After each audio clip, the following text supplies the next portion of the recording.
मिनश्शैतानिर्रजीम बिस्मिल्लाहिर्रहमानिर्रहीम अल्लाहुम्मा अरिनल हक़्क़ हक़्क़न वरज़ुक़ना इत्तिबाअहु अल्लाहुम्मा अरिनल बातिल बातिलन वरज़ुक़ना इज्तिनाबहु रब्बि इश्रह ली सदरी व यस्सिर ली अमरी वहलुल उक़दतम मिन लिसानी यफ़क़हू क़ौली आतिफ़ अलैया क़ुलूबस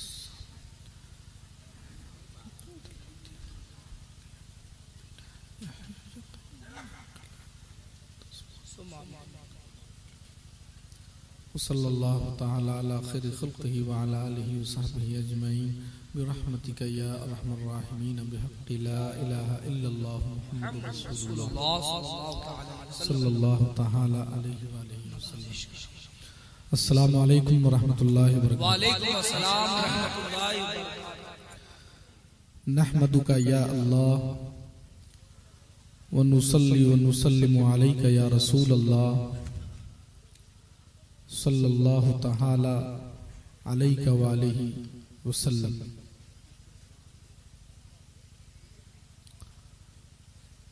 अम्मा बाद फ़अऊज़ु बिल्लाहि मिनश शैतानिर रजीम बिस्मिल्लाहिर रहमानिर रहीम खलक़ लकुम मिन अनफुसिकुम अज़वाजन लितस्कुनु इलैहा वजअल बैनकुम मवद्दतन व रहमा सदक़ल्लाहुल अज़ीम व सदक़ रसूलुहुन नबियुल अमीनुल मकीनुल करीम व नहनु अला ज़ालिका लमिनश शाहिदीन वश शाकिरीन वल्हम्दुलिल्लाहि रब्बिल आलमीन। हज़रात मोहतरम, हुसूल बरकत के लिए बुलंद आवाज से एक साथ मिलकर दुरूद शरीफ पढ़िए। अल्लाहुम्मा सल्लि अला सय्यिदिना शफ़ीना हबीबिना मौलाना मुहम्मदिन बारिक वसल्लिम सलातु व सलामुन अलैका या रसूलल्लाह सलातु व सलामुन अलैका या हबीबल्लाह सल्लल्लाहु तआला अलैहि व आलिहि वसल्लम। हज़रात मोहतरम, आज की ये मजलिस मुबारक सरजमीन बाराबटिया के खुशकीदा खुशदिल मुसलमानों की जानिब से मुनाकिद हुआ है। गौसो ख्वाजा वो रज़ा के नाम पर अपनी जान लुटाने वाले नौजवानों ने बड़ी कड़ी मेहनत व मुशक्क़त के बाद आज की ये मजलिस मुबारक को चार चांद लगा दिया है। सरजमीन उड़ीसा और बैरून उड़ीसा से जमाते अहले सुन्नत के मुक़्तदर उलमा और शोरा आज की इस मजलिस में तशरीफ रखते हैं। नकीब अहले सुन्नत हजरत अल्लामा मौलाना अख्तर ज़ियाई साहब क़िबला मद्दज़ुल्लहुल आली बहुत ही खुश अखलाक मुतवाज़े आलिम हैं। अल्लाह रब्बुल इज़्ज़त खैर के साथ उम्र तवील अता फरमाए। शायर इस्लाम जनाब रियाज हबीबी साहब क़िबला ने बहुत ही खूबसूरत आवाज में उम्दा अशार जो हमारे अकाइद और बहुत सारी चीजों की तरफ अशार की जानिब अशार की मदद से वो इशारा कर रहे थे, हमारी इस्लाह कर रहे थे। अल्लाह तबारक व तआला उनके भी इल्म उम्र में बेपनाह बरकतें अता फरमाए। सामीन मोहतरम, बाराबटिया वाले और जो कुर्बो जवार के जितने भी खुश अकीदा मुसलमान हैं, माशाअल्लाह मजमा काफी खूबसूरत मजमा है। दूर दराज से भी लोग आए हैं और यहाँ के भी लोग बड़ी तादाद में मौजूद हैं। मैं काबिल मुबारकबाद समझता हूँ यहाँ के जो बिलखुसूस अइम्मे मसाजिद वगैरह हैं, इनकी भी बड़ी काविशें साथ में रही हैं। इसी तरह से हर इलाके में अगर अइम्मे मसाजिद तवज्जो दे दें तो इंशाअल्लाह सुब्हानहू व तआला बड़ा काम होगा, दिन का बड़ी बेदारी आ जाएगी। खैर, अल्लाह ताला साबित कदम रखे हम सबों को। हजरात मोहतरम, थोड़ी देर के लिए आज की इस मजलिस मुबारक में शिरकत के शौक से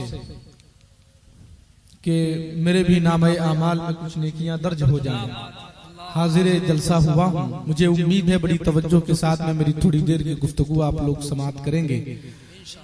और एक बार दुरूद शरीफ पढ़िए, अल्लाहुम्मा सल्ली अला सय्यदिना शफीना हबीबिना मौलाना मुहम्मदिन बारिक वसल्लिम, सलातु व सलामुन अलैका या रसूल अल्लाह, सलातु व सलामुन अलैका या नबी अल्लाह सल्लल्लाहु तआला अलैहि वालिहि वसल्लम। वजूदे जन से है तस्वीर कायनात में रंग। शेर गालिबन डॉक्टर इकबाल का है, बहुत ही मानाखिज शेर है, समझ में आए ना आए बाद में समझते रहिएगा। शेर लेकिन बहुत वजनी शेर है, आप बस इसको सुन लीजिए, बाद में माना समझते रहिएगा। वजूदे जन से है तस्वीर कायनात में रंग, उसी के साथ से है जिंदगी का सोज़े दुरूं। सामीन मोहतरम, मैंने कुरान करीम की एक आयत पढ़ी है, तिलावत का शरफ हासिल किया। हमारा खुदा किताब मजीद में इरशाद फरमाता है, खलक़ लकुम मिन अनफुसिकुम अज़वाजन लितस्कुनु इलैहा व जअल बैनकुम मवद्दतन व रहमा। बहुत ही खूबसूरत उन्वान है, बहुत ही मालूमाती उन्वान है।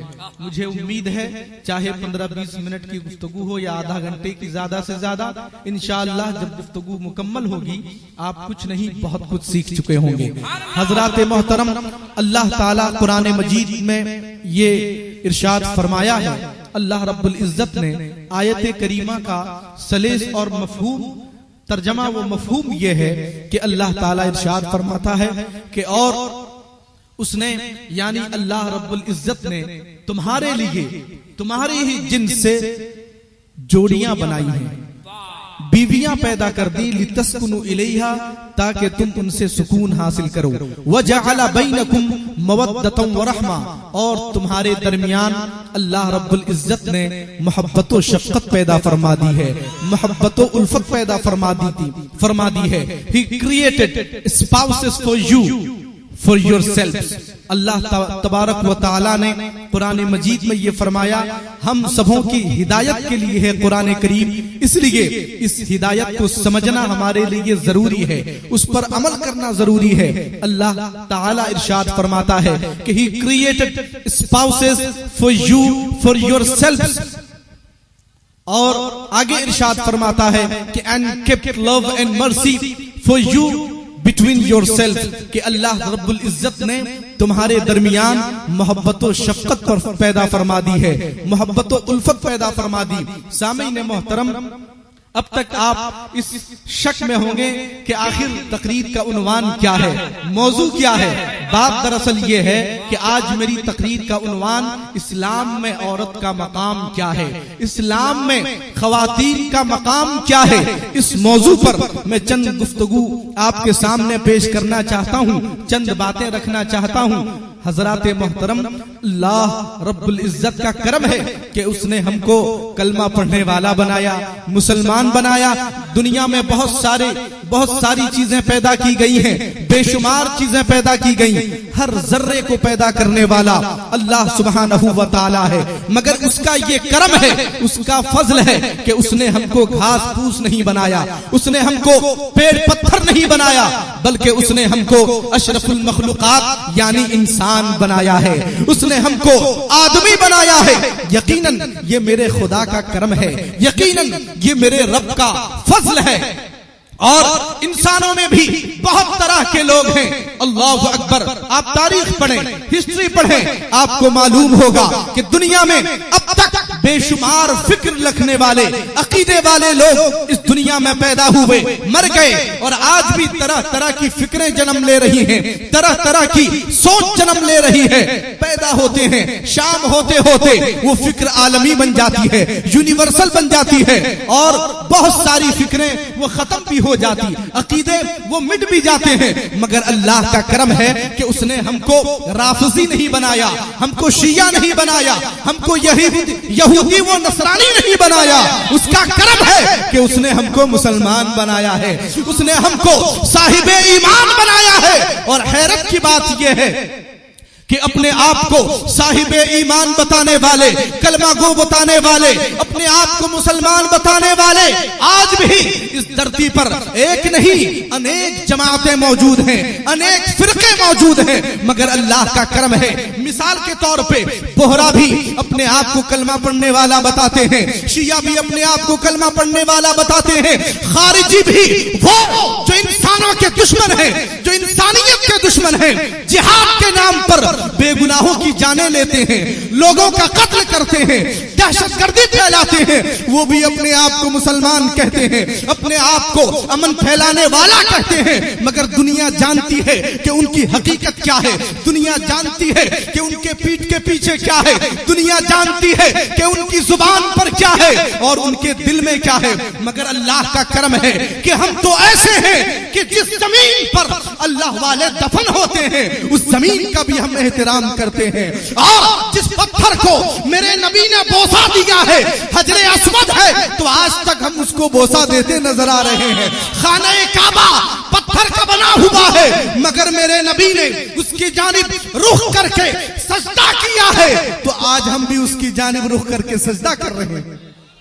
जिंदाबाद, नारे तकबीर, नारे रिसालत, पैगाम इस्लाम।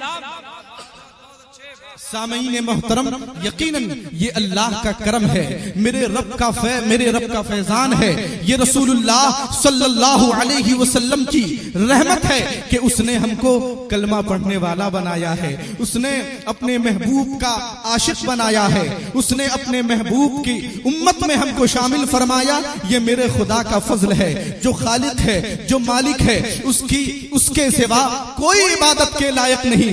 इबादत सिर्फ खुदा की जाती है, इबादत सिर्फ अल्लाह रब्बुल इज्जत की जाती है, उसके सिवा किसी की इबादत नहीं की जाती है, उसके सिवा किसी की बारगाह में अपने सर को सजदे की नीयत से, इबादत की नीयत से नहीं झुकाया जाता।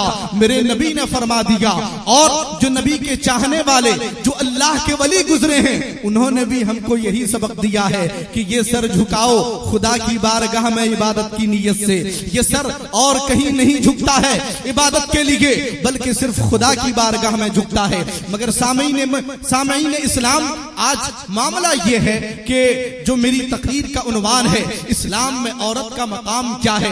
पिछले चंद महीनों में बड़े अजीब व गरीब हालात पैदा किए गए, सवालात उठाए गए, मेरे मजहब पर एतराजात किए गए, बहुत सारे कलमा गो भी अनजान बनकर, यानी अपनी कम इल्मी के सबब इस तरह के शुबहात के शिकार हो गए। आज मैं चाहता हूं कि हमारे माशरे की इस खराबी को दूर करने की कुछ कोशिश की जाए। हजरात मोहतरम, इस्लाम में औरत का मकाम क्या है, ये तब समझ में आएगा जब आप ये समझें कि इस्लाम आने से पहले औरत किस हालत में थी, इस्लाम आने से पहले औरत की क्या कैफियत थी, इस्लाम आने से पहले औरत का क्या वकार था, क्या इज्जत थी, किस हालत में थी।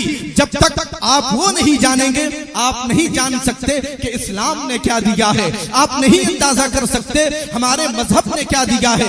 हजरात मोहतरम, आंख की अहमियत क्या है, कितनी है, किसी अंधे से पूछिए। जुबान की क्या अहमियत है, किसी गूंगे से पूछिए। हाथ की क्या अहमियत है, किसी लूले से पूछिए। पैर जैसी अजीम नेमत की अहमियत जाननी हो तो किसी लंगड़े से पूछिए। सामईन मोहतरम, इस्लाम ने औरत को क्या दर्जा दिया है, क्या मकाम दिया है, ये जानना हो तो आप ये जानिए कि दूसरे मजहब वालों ने क्या दर्जा दिया, दूसरे रिलीजन वालों ने क्या मकाम दिया है। हजरात मोहतरम, तारीख के हवाले से, किताबों की रोशनी में मैं आपको बता दूं, औरत के ताल्लुक से अजीबो गरीब सोचो फिक्र पाए जाते थे। किसी मुअर्रिख ने कहा कि औरतों के मुंह में दांत कम होते हैं तौहीन की नीयत से, यानी वो कहते थे कि ये औरत बहुत मनहूस होती है, इसको खुदा ने इसलिए पैदा किया कि ये महज बच्चे की परवरिश करे, ये बच्चा पैदा करे, ये गुलाम बनकर पैदा की गई है, ये मनहूस होती है, यही वजह है। आपने सुना होगा कि मक्का क्या और भी बहुत सारे इलाकों में अगर किसी के यहाँ किसी के घर कोई बच्ची पैदा हो जाती, कोई बच्ची बच्ची पैदा हो जाती तो वो शर्म के मारे अपने पड़ोस वाले को भी ये खबर नहीं देता कि मेरे घर एक बेटी की विलादत हुई है, एक बच्ची पैदा हुई है। शर्म के मारे, यानी बच्ची की विलादत को इतनी आर समझा जाता था, इतनी शर्म की बात समझी जाती थी कि कोई किसी को कानों कान खबर नहीं लगने देता। और अगर किसी के यहाँ कोई बच्ची पैदा हुई तो वो सोचता इस शर्मो आर से बचने के लिए उस बच्ची को लेकर जिंदा दफन कर दिया करता, मनो मिट्टी के नीचे दफन कर दिया करता। अल्लाह अकबर, कैसी अजीम बात है, कितनी सख्त बात है। इतना सुनने के बाद यकीन दिल तड़प उठता है। जब सुनने वालों के दिल तड़प उठते हैं, जिन बच्चियों को दफन किया जाता था उन्हें न जाने कितनी तकलीफ होती होगी, उन्हें न जाने कितना दुख होता होगा।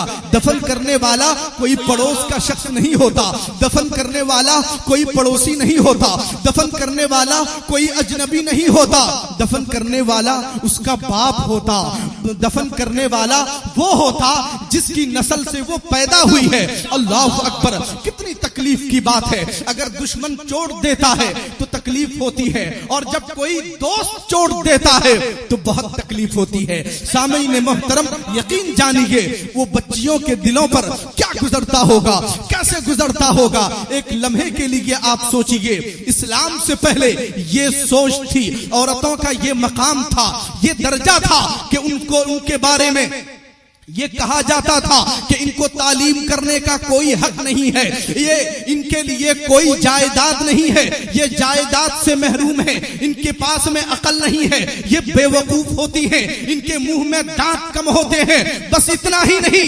हिंदुस्तान की तारीख उठाकर देखेंगे, आपको मालूम होगा इसी प्यारी धरती पर, इसी हिंदुस्तान की सरजमीन पर औरतों को जिंदा जला दिया जाता था। वो बीवी जो जिंदगी भर अपने औरत की खिदमत करती थी, बाज़ अकीदे के मुताबिक उसकी पूजा करती थी, मगर उसी औरत को अपने शौहर की चिता के साथ में, आग के साथ में जला दिया जाता था।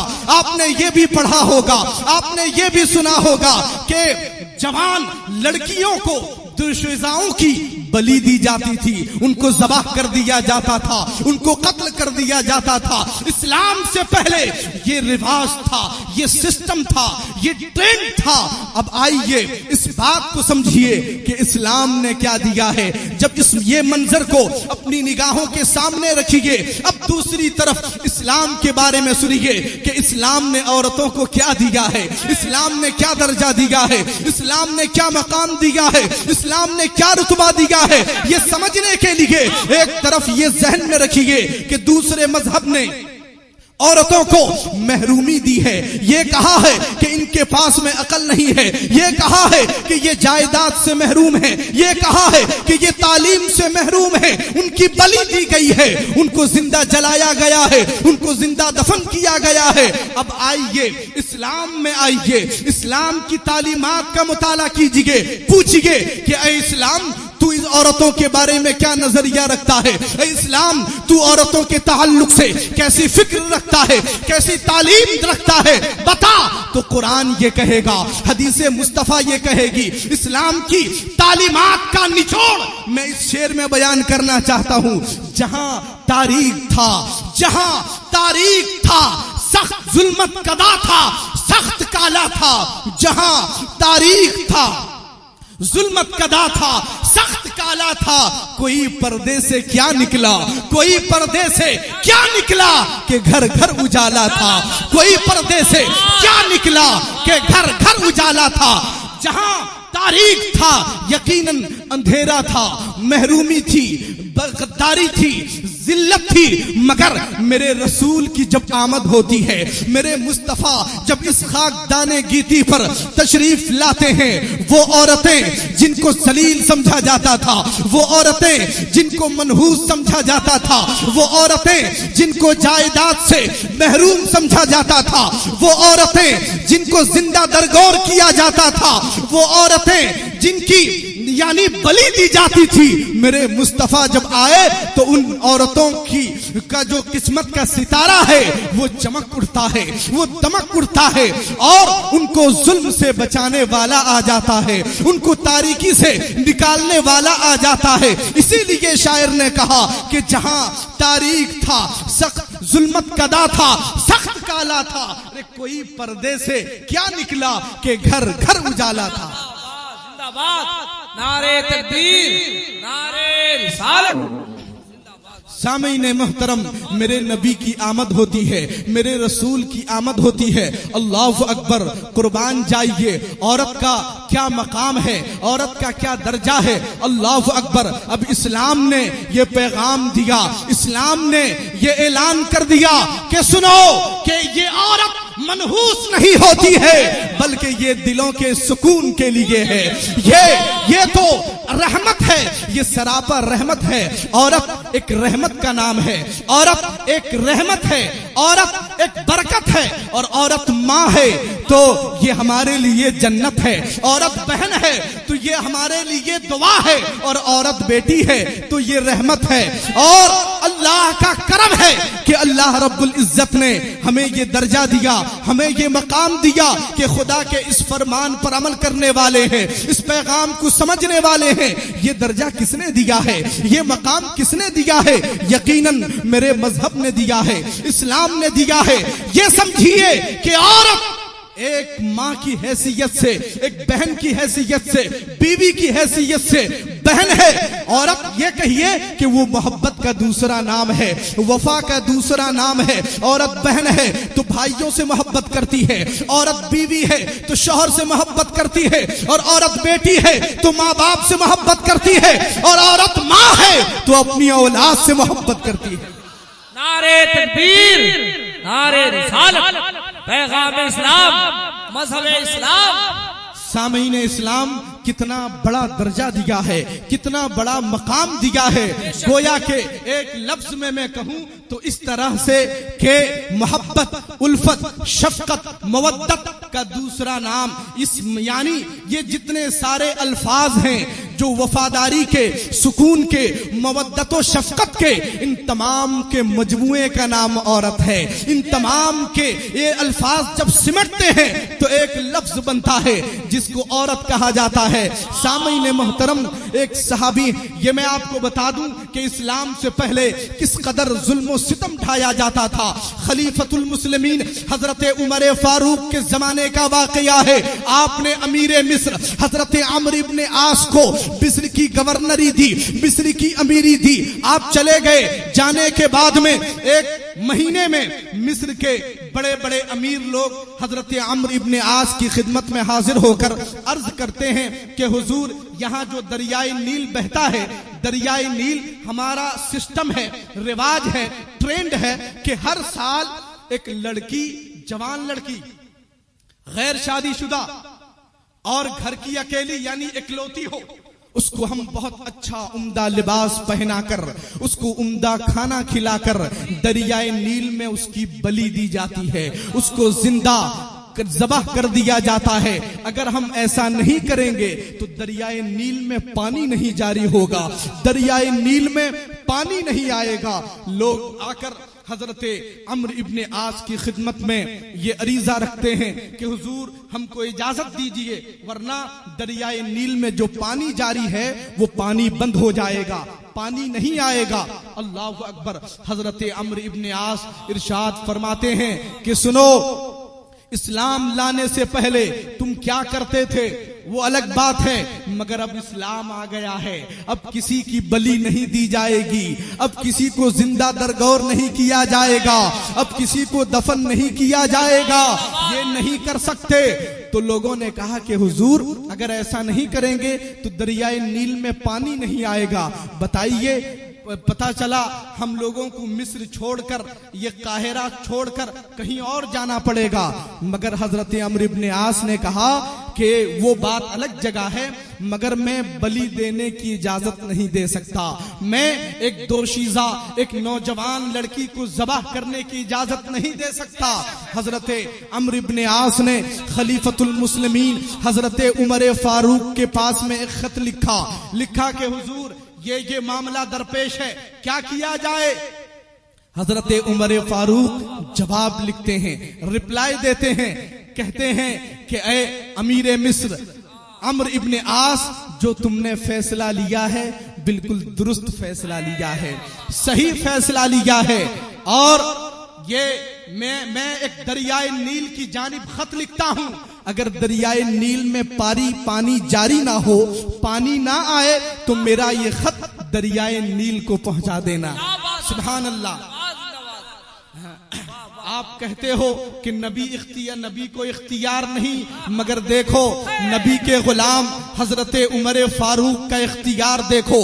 वो खत लिख रहे हैं, आप अपने बेटे भतीजे के पास में खत लिखते हैं, मगर ये अल्लाह वाले हैं जो दरिया के नाम पर खत लिखते हैं। ये अल्लाह वाले हैं जो बहती दरिया के नाम पर खत लिखते हैं। खत हजरत अम्र इब्ने आस की बारगाह में पहुंचता है, दरियाए नील का पानी खुश्क हो चुका है, लोग बहुत परेशान हैं। हजरत अम्र इब्ने आस खत खोल कर पढ़ते हैं, उसमें क्या लिखा है, कुर्बान जाइए, उसमें लिखा है हजरत उमर फारूक लिखते हैं कि ये खत अमीरुल मोमिनीन खलीफतुल मुस्लिमीन उमर इब्ने खत्ताब की तरफ से मिस्र वालों के लिए बहने वाले दरियाए नील के नाम खत भी लिखा है। तो आपने दरियाए नील के नाम पर खत लिखा है। कुर्बान जाइए अल्लाह वालों पर, नबी के गुलामों पर खत पहुंचता है, पढ़ते हैं कि दरियाए नील के नाम पर खत है। आगे उसका मजमून है जिसमें लिखा आपने कि इस खत को लेके दरियाए नील में डाल दो। उसमें यह दर्ज है कि ऐ दरियाए नील, अगर तू अपनी मर्जी से बहता है, अगर तू अपनी मर्जी से जारी हुआ था, तो फिर मैं कहूंगा कि जारी मत होना, और अगर तू अल्लाह के हुक्म से जारी हुआ था, तो मैं अल्लाह की बारगाह में इल्तिजा करता हूं कि वो तुझको जारी फरमा दे, वो पानी बह आए। अल्लाह अकबर। जो तारीख लिखने वाले हैं वो लिखते हैं कि जो ही हजरत उमर का ये खत पानी में डाला गया, दरियाए नील में डाला गया, फजर होते होते लोगों ने देखा कि 16 हाथ ऊंचे से दरियाए नील बह रहा है, और बताया जाता है कि उसके बाद से कभी दरियाए नील में खुश्की नहीं आई, वो बहता रहा। बताओ ये किसकी करामत थी, ये कौन सी तावीज थी? ये दरअसल अल्लाह वालों की ठोकरें हैं कि वो जहां ठोकर लगा देते हैं वहां पानी जारी हो जाता है।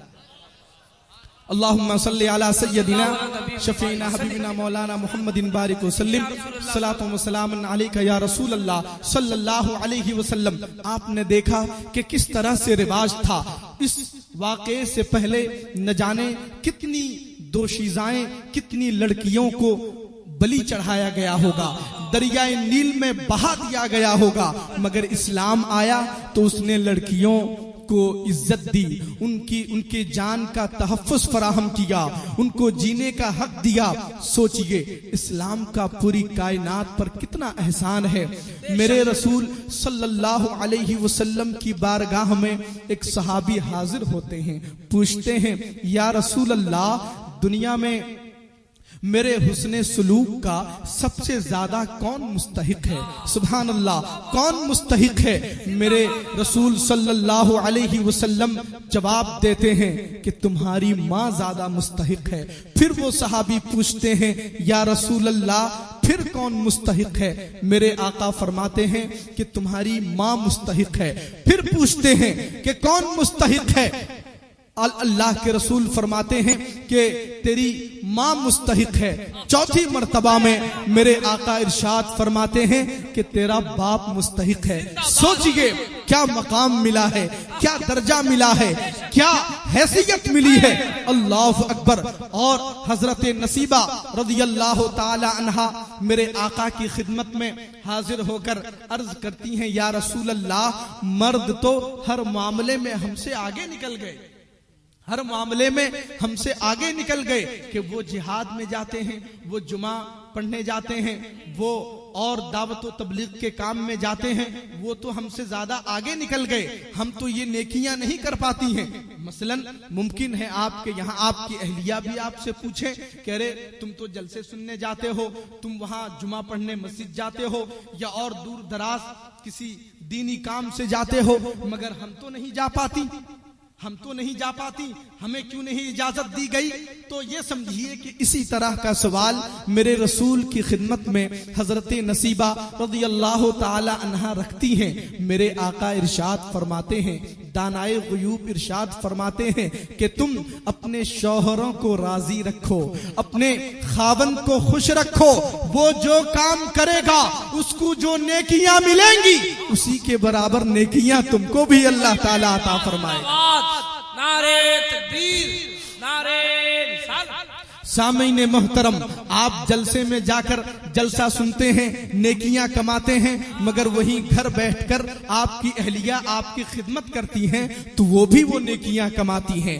यानी दीन के मामले में जो जो नेक काम आप अंजाम देते हैं, जो सवाब आपको मिलता है, अल्लाह रब्बुल इज्जत आपकी अहलिया को भी वो सवाब अता फरमाता है, आपकी बीवी को भी वो सवाब अता फरमाता है। हजरात मोहतरम, अब मैं यही रुककर ये बात कहना चाहूंगा, आप लोगों की तवज्जो जो है तलब करना चाहूंगा कि आखिर जब अल्लाह रब्बुल इज्जत ने औरतों को दिल का सुकून बनाया है, घर के लिए रहमत बनाया है, उनको अमन बनाया है, उनको सलामती के लिए भेजा है, मगर क्या वजह है, क्या बात है? शादी होते ही घर में नाराजगी पैदा हो जाती है, लड़ाई शुरू हो जाती है, बेचैनी पैदा हो जाती है। कल तक जो एक छत के नीचे रहते थे, आज वो एक छत के नीचे आराम नहीं है, सुकून नहीं है, अलग घर बनाने का इरादा है, अलग जगह जाकर गुजर बसर करने का इरादा है। मैं पूछता हूं, जब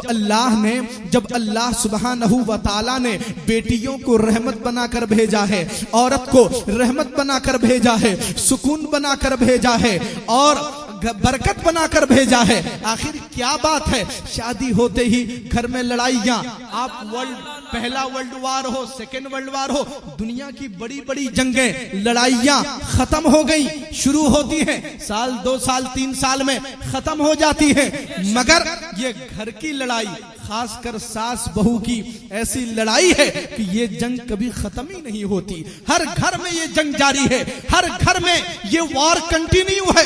आखिर इसकी वजह क्या है?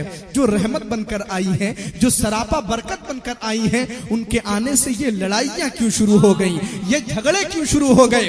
एक रिवायत सुनो, अल्लाह के रसूल सल्लल्लाहु अलैहि वसल्लम इरशाद फरमाते हैं कि मैंने जहन्नम में औरतों की कसरत देखी है। अल्लाह अकबर। औरतों के ताल्लुक से जो रिवायतें मैंने बयान की, वो रिवायतें भी जहन पे रखो और मेरे रसूल के इस फरमान को भी सुनो और इस फर्क को समझने की कोशिश करो कि आखिर मामला क्या है, इसका राज क्या है।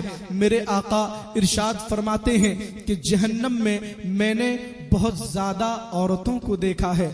असहाबे रसूल सिमट कर पूछते हैं, या रसूल अल्लाह, क्या वजह है, क्या सबब है कि औरतें जहन्नम में ज्यादा देखी गईं? सहाबाई किराम के जहन में भी ये बात रही होगी कि जो सुकून के लिए पैदा की गई, जो सरापा रहमत बनकर आई हैं, जो सरापा शफकत बनकर आई हैं, जो सरापा मोहब्बत बनकर आई हैं, वो जहन्नम में ज्यादा क्यों नजर आ रही हैं? वजह क्या है, सबब क्या है? असहाबे रसूल बेचैन होकर मेरे आका से पूछते हैं, या रसूल अल्लाह, के औरतों की कसरत जहन्नम में क्यों थी? मेरे आका इरशाद फरमाते हैं कि 2 वजह से, 2 असबाब हैं, 2 रीजंस हैं। सहाबा पूछते हैं, या रसूल अल्लाह, वो कौन से असबाब हैं? मेरे आका इरशाद फरमाते हैं, आज की इस मजलिस में जो बहनें मेरी इस तकरीर को सुन रही हैं, मैं उम्मीद करता हूं कि यहीं से तौबा करके उठेंगी, यहीं से खुदा की बारगाह में माफी तलब कर उठेंगी कि या खुदा अब ऐसी गलती नहीं करेंगे। ये रिवायत बहुत ही मुस्तनद रिवायत है। सामीन मोहतरम, मेरे आका इरशाद फरमाते हैं कि पहली वजह जिसकी बिना पर औरत जहन्नम में होगी वो ये है कि वो उसकी आदत होती है कि वो ज्यादा दूसरों को लान तान करती है। आप ये महसूस करें, ये बात बहुत ज्यादा आम है, बहुत ज्यादा फैली हुई है। मैं अपनी पर्दा नशीन माँ और बहनों से ये इल्तिमास करना चाहूंगा, ये गुजारिश करना चाहूंगा, दूसरों पर लान तान करने से कोई फायदा नहीं होने वाला, दूसरों के उयूब को खोजने का कोई फायदा नहीं होने वाला। आप हमेशा अपनी गलतियों पर नजर रखो, अपनी कुताहियों पर नजर रखो। अगर अपनी गलतियों पर नजर रखोगी तो सवाब मिलेगा, और दूसरों की गलतियों पर नजर रखोगी, लान तान करोगी तो गुनाह मिलेगा। बताओ, नुकसान अपना ही नुकसान क्यों करती हो, अपना ही बुरा क्यों चाहती हो?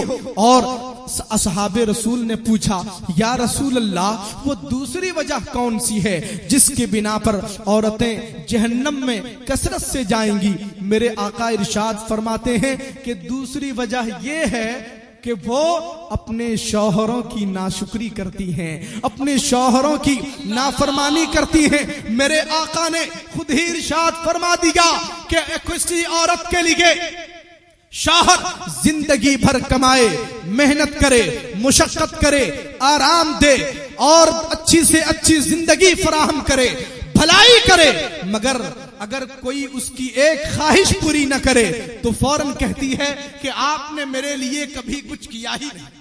ये बात बहुत कॉमन है, आप इसको तजर्बा कर सकते हैं, आप जानते हैं हजरात मोहतरम, ये बहुत ही ऐसी बात है कि इसको भूलना नहीं चाहिए।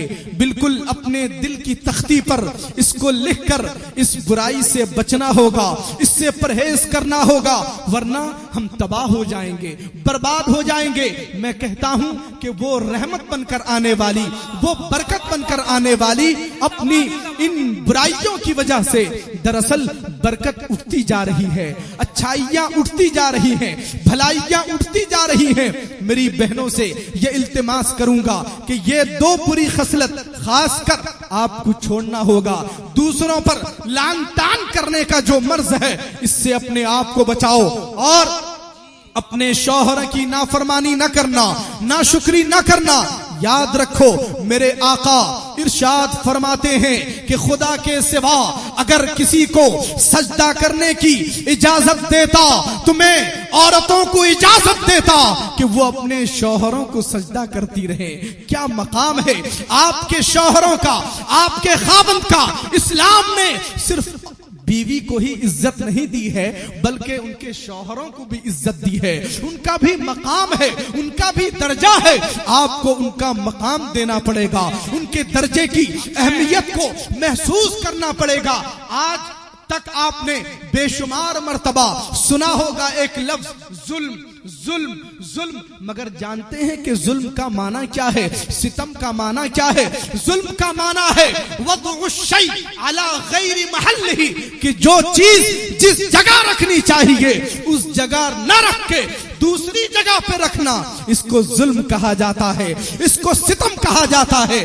घर में जो बाप का मकाम है उसको वो मकाम मिलना चाहिए, जो माँ का मकाम है उसको वो मकाम मिलना चाहिए, जो शौहर का मकाम है उसको वो मकाम मिलना चाहिए, और जो बीवी का मकाम है उसको वो मकाम मिलना चाहिए। लाजवाब, लाजवाब, जिंदाबाद। हज़रात मोहतरम, अगर इन तमाम बातों पर हम और आप गौर व खौस करेंगे, हमारे माशरे में सुकून पैदा हो जाएगा, घरों में अमन पैदा हो जाएगा, यानी आराम पैदा हो जाएगा। हज़रात मोहतरम, खासकर जो सास बहू की लड़ाई है, इसकी बड़ी वजह यह है कि हर सास, हालांकि देखिए कि शादी से पहले हर औरत अपने बेटे के लिए अच्छे से अच्छी से अच्छी दुल्हन तलाशती है, जोड़ा खोजती है, न जाने कितनी बस्तियों का चक्कर लगाती है, रुपये खर्च करती है, मेहनत करती है, मुशक्कत करती है। उसके बावजूद भी शादी के बाद बहू से ही अनबन, बहू से ही नहीं पड़ता है। आखिर सबब क्या है, रीजन क्या है? ताली एक हाथ से नहीं बजती, दो हाथ से बजती है। गलती एक तरफ नहीं है, कई एक तरफ है। कुछ सास की जिम्मेदारियां हैं, कुछ सास के हुकूक हैं, अदा करने होंगे। बहू की कुछ जिम्मेदारियां हैं, बहू के कुछ हुकूक हैं, और बेटे की हैसियत से बीवी के शौहर की भी कुछ जिम्मेदारियां हैं, कुछ हुकूक हैं, वो हुकूक अदा करने पड़ेंगे। मैं कहता हूं कि मैंने एक मौका पे बैठ के ये सोचा कि आखिर क्या वजह है कि शादी के बाद में लड़की दुल्हन बनकर लड़के के घर चली जाती है। ये तो रहमत है, ये तो बरकत है, मगर इस बरकत को लेके हम दूसरे के घर में छोड़ आते हैं, दूसरे के हवाले कर आते हैं, इतने सिनफे नाजुक को दूसरे के घर छोड़ आते हैं। अल्लाह अकबर। मेरे जहन ने ये जवाब दिया कि बात दरअसल ये है कि एक तरफ वो बेटी जो रहमत है, सरापा बरकत है, तुमने उसको लेकर किसी दूसरे के घर पहुंचाया है, तो किसी दूसरे के घर से एक बेटी बनाकर बहू की शक्ल में तुमने अपने घर पे भी तो लाया है, तुमने अपने घर पे भी लाया है। और याद रखो, कोई घर औरत से महरूम नहीं है, उसकी बरकत से महरूम नहीं है, उसकी रहमत से महरूम नहीं है। ये झगड़ा खत्म करने का सबसे बड़ा खुलासा वो ये है कि हर सास ये सोचे कि मैंने बहू नहीं अपनी बेटी को लाया है, मैंने बहू नहीं अपनी लाडली को लाया है, मैंने बहू नहीं अपने जिगर के टुकड़े को लाया है। हजरात मोहतरम, अगर हर सास ये सोच ले तो जिस तरह से वो अपनी बेटी की गलतियों को नजरअंदाज करती थी, उसी तरह से अपनी बहू की गलती को भी नजरअंदाज कर देगी। और हर बहू पर यह जिम्मेदारी है, उस पर यह जरूरी होता है कि वो सास को सास की नजर से ना देखे, अपनी माँ की निगाह से देखे। वो ये सोचे अल्लाह ने इस सास की शक्ल में मेरी माँ को भेज दिया है। जिस तरह से अपने मैके में मैं अपनी माँ के आगोश में थी, आज उसी तरह से सास नहीं बल्कि मेरी माँ बनकर है, ये मेरी मुरब्बी बनकर है। और मालिका इस घर की मैं नहीं हूं बल्कि मेरी सास है। अल्लाह अकबर। और जो शौहर हैं उनकी ये गलती होती है कि वो या तो कभी पूरा इधर ढल जाते हैं या पूरा उधर ढल जाते हैं। नहीं दोस्तों, जिसका जो दर्जा है वो दर्जा दिया करो। वही माँ है जिसने तुम्हारे लिए दुल्हन को ढूंढा है, जिसने तुम्हारे लिए एक बहू को लाया है, जिसने तुम्हारी खिदमत के लिए दिन रात मेहनत करके एक खिदमत के लिए एक औरत को लाया है। मगर आज तुम उसी को नजरअंदाज कर रहे हो, उसी को भूल रहे हो। बहुत अफसोस की बात है, अफसोस का मकाम है। और शौहर के लिए ये बहुत बड़ा टिप्स है, वो हमेशा ये ख्याल रखे कि घर की शादी के बाद भी घर की मालिका मेरी बीवी नहीं है बल्कि मेरी माँ है। कोई भी काम होगा चाहे वो मैं करूं या मेरी बीवी करे, मेरे माँ बाप की इजाजत से करे, उनसे दुआएं लेकर करे। याद रखो, आप 1000 नहीं लाख रुपए भी खर्च कर देंगे, और अगर एक बार आपने अम्मा से कह दिया कि अम्मा अगर आप कहें तो ये काम जो है मैं करूं, तो यकीन जानिए उनके दिल से आपके लिए दुआएं निकलेंगी, उनके दिल से आपके लिए बेशुमार दुआएं निकलेंगी। और याद रखो, मेरे आका सल्लल्लाहु अलैहि वसल्लम ने इरशाद फरमाया है कि लोग शादी में 4 चीजें देखते हैं। कोई जो है दौलतमंदी देखता है, कोई इज्जतो शराफत देखता है, कोई खूबसूरती देखता है, और कोई दीनदारी देखता है। मेरे आका ने इरशाद फरमाया कि तुम पर जरूरी है, तुमको चाहिए कि तुम दीनदारी को तरजीह दो। नारे तकबीर, नारे रिसालत, मसलके आला हजरत, फैजाने सरकार मुजाहिदे मिल्लत, उलमाए अहले सुन्नत, उलमाए अहले सुन्नत, फैजाने सरकार मुजाहिदे मिल्लत, फैजाने आला हजरत, फैजाने ताजु शरिया हजरत अल्लामा फारूक खान साहब रज़वी। नारे तकबीर, नारे रिसालत।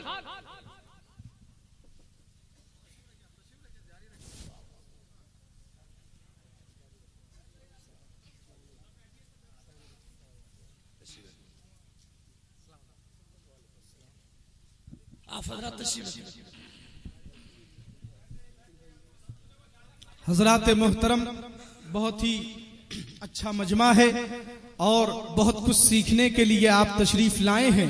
उस जज्बे को बाकी रखिए, बेदार रखिए। अल्लाह तबारक व ताला आप सबों की, हम सबों की हाजिरी को कबूल फरमाए और सीखने अमल करने की तौफीक अता फरमाए। हजरात मोहतरम, हमेशा अल्लाह रब्बुल इज्जत की बारगाह में ये दुआ कीजिए कि अल्लाह तबारक व ताला जो हम अच्छी बातें कहते हैं उन तमाम अच्छी बातों पर अमल की तौफीक अता फरमाए। पहले दौर में लोग ये शिकायत करते थे कि हमें मालूम नहीं, हमें मालूम नहीं, मगर अल्लाह का करम है, आज इल्म आम है, इल्म आम है। कभी किसी बस्ती में कोई आलिम दीन से मुलाकात होती थी, मगर रब का फजल है, बुजुर्गान दीन की मेहनतों का समरा है कि आप किसी मोहल्ले में जाएं, किसी बस्ती में जाएं, किसी इलाके में जाएं तो बड़े बड़े आलिम दीन आपको मिलेंगे जिनकी खिदमत में हाजिरी देकर आप दीन सीख सकते हैं, समझ सकते हैं। सामीन मोहतरम, अब ये शिकायत जो है दूर हो चुकी है, खत्म हो चुकी है, मगर एक बड़ी शिकायत जो बाकी है वो ये है कि अमल की कमी है। हजरात मोहतरम, जब उलमाए किराम की मजलिस होती है, जब अहले खैर की मजलिस होती है, सब बहुत ही बुलंद आवाज से यकजहती की आवाज लगाते हैं, यकजहती का ऐलान करते हैं और बुराइयों से बचने की दुआ मांगते हैं, मगर इस बात पर कोशिश नहीं करते कि हम बुराइयों से बचें। खासकर अल्लाह रब्बुल इज्जत की बारगाह में हमेशा ये दुआ करें कि अल्लाह रब्बुल इज्जत हमको खैर के साथ उम्र तवील अता फरमाए। हजरात मोहतरम, जरूरत है कि जो अच्छी बातें हम और आप जानते हैं उन तमाम अच्छी बातों पर अमल करें। हमारा जो कौल है, हमारी बात है, वो हमारे यानी हमारे कलाम से मुख्तलिफ नहीं होनी चाहिए, हमारे काम से मुख्तलिफ नहीं होना चाहिए। अल्लाह रब्बुल इज्जत की बारगाह में दुआ है कि अल्लाह रब्बुल इज्जत हमको सच बोलने, सच समझने और सही समझने की तौफीक अता फरमाए, अमल की तौफीक अता फरमाए। आज की इस मजलिस को सजाने वाले बाराबटिया और कुर्बो जवाद के तमाम नौजवानों का मैं तहे दिल से शुक्रिया अदा करता हूँ। उलमाए किराम के वास्ते से खुदाए वहदहू ला शरीक की बारगाह में दुआ करता हूँ कि अल्लाह रब्बुल इज्जत सबों की मेहनत को कबूल व मकबूल फरमाए और उसका सिला इस तौर पे दे कि ईमान की सलामती के साथ में हमें मस्जिद से मोहब्बत हो जाए, नमाजों की पाबंदी करें, जो भी फराइज व वाजिबात व सुनन है सबकी पाबंदी करें। हजरात मोहतरम, बिलखुसूस अपने नौजवानों से यही कहना चाहूंगा कि तुम यकीनन सच्चे हुसैनी हो, मगर उसमें और रंग लाने की जरूरत है और उसमें मजबूती लाने की जरूरत है। वो मजबूती मस्जिद में सजदा करने से आने वाली है, वो ताकत वो कुव्वत मस्जिद में इबादत की नीयत से हाजिरी देने पर आने वाली है। हजरात मोहतरम, बिलखुसूस नौजवानाने अहले सुन्नत से मैं बार बार ये कहूंगा कि आप नमाज का ख्याल रखिए, नमाज की पाबंदी कीजिए और जो भी फराइज व वाजिबात व सुनन है उन पर अमल की कोशिश कीजिए। अल्लाह रब्बुल इज्जत दीन दुनिया की भलाइयों से हम सबको माला माल फरमाए। अस्तगफिरुल्लाह रब्बी मिन कुल्लि ज़ंबि व अतूबु इलैहि, ला इलाहा इल्लल्लाह मुहम्मदुर रसूलुल्लाह सल्लल्लाहु तआला अलैहि व आलिहि वसल्लम व आखिरु दअवाना अनिल हम्दुलिल्लाहि रब्बिल आलमीन।